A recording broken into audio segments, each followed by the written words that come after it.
Ang mga lihim ng mayayaman, ano ang alam nila na hindi alam ng iba? Ating pag-uusapan yan, kaya please, don't forget to like, comment, and subscribe for more tips para umangat sa buhay. Maraming salamat! Gusto mo bang malaman ang lihim ng mayayaman? Kung paano sila kumikita, nag-iipon at umaasenso na hindi basta-basta nalalaman ng marami? Let's uncover it in 5 quick secrets. Sekreto number 1, gumawa ng kikitang assets, hindi sweldo lang.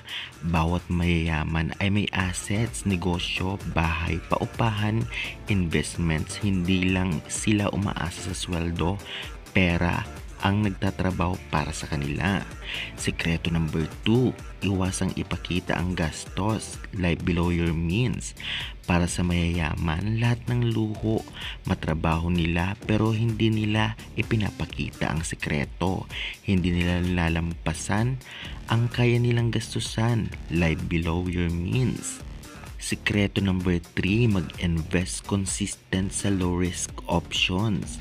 Sila ang nag-invest sa MP2, index funds, mutual funds o kahit real estate. Lahat tax free or diversified, hindi nila inilalagay lahat sa isang investments. Diversification is key. Sekreto number 4, networking at influence opportunity. Ayon sa mga taga Invest, Reddit thread, excellence gets you notice. Influence gets opportunities. Mayayaman sila dahil may connections, hindi lang pera, kundi opportunities. Sekreto number 5, invest sa sarili, mindset, learning, self-care. Ang sekret talaga, invest in your mind. Gumugol sila ng oras sa pag-aaral, financial literacy, book seminars.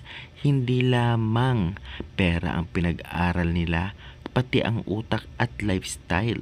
Quick recap, assets, salary, mamuhay ng matipid kahit may kaya, diversify investment ng hindi risk heavy, networking para sa opportunity at invest sa sarili mo palagi.